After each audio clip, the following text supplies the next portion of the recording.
Hello അസ്സാം വലൈക്കും, welcome back. എന്തൊക്കെയാണ് വിശേഷം? സുഖമല്ലേ? നമുക്കിന്നൊരു അടിപൊളി സ്നാക്സിൻ്റെ റെസിപ്പി നോക്കിയാലോ. ഇത് നമ്മളെ തലശ്ശേരിക്കാരെ സ്വന്തം തേങ്ങാമുറി കേട്ടോ. ചിലർക്ക് അറിയാൻ പറ്റും, ചിലർക്ക് അറിയില്ല. അപ്പോൾ നമുക്കിതിൻ്റെ റെസിപ്പിയിലോട്ടേക്ക് പോവാം. അപ്പോൾ അതിന് വേണ്ടിയിട്ട് ഒരു പാത്രം വെച്ച് ചൂടാക്കിയിട്ട് അതിലേക്ക് കുറച്ച് വെളിച്ചെണ്ണ ഒഴിച്ച് കൊടുക്കാം.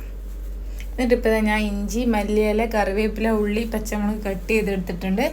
ആദ്യം നമുക്ക് ഇഞ്ചി ഇട്ട് കൊടുക്കാം. ഇഞ്ചിയുടെ പച്ചമണം മാറിയതിന് ശേഷം ഉള്ളിയും കറിവേപ്പിലയും പച്ചമുളകും ഇട്ട് കൊടുക്കുക.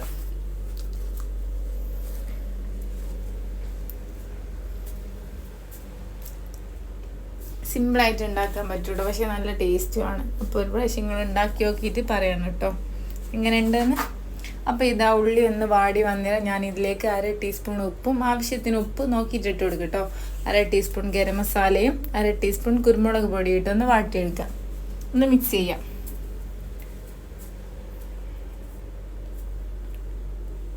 ഇനിയിപ്പോൾ ഇതാ ഞാൻ അതിലേക്ക് 4 ഉരുളക്കിഴങ്ങ് വേവിച്ച് ഉടച്ചെടുത്തതാണ് കേട്ടോ. 4 ഒരു മീഡിയം സൈസ് അത്ര വലിപ്പം ഉണ്ടാവും. ഇനിയിപ്പോൾ അതും കൂടി ഇതിലേക്ക് ഇട്ട് നല്ലവണ്ണം ഒന്ന് മിക്സ് ചെയ്തെടുക്കുക. ഇതുവരെ ഞാൻ മഞ്ഞൾപ്പൊടി ഇട്ടിട്ടില്ല.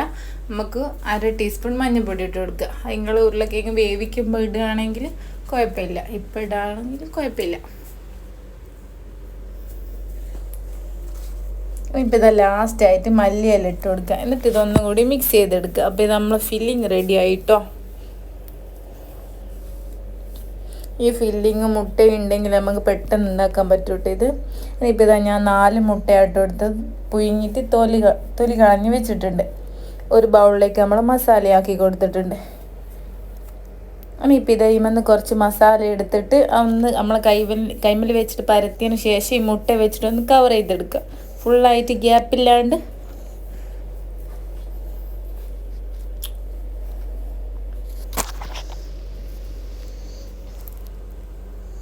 അപ്പോൾ ഇതാ ഞാൻ അങ്ങനെ 4 എണ്ണം ചെയ്തെടുത്തിട്ടുണ്ട് കേട്ടോ.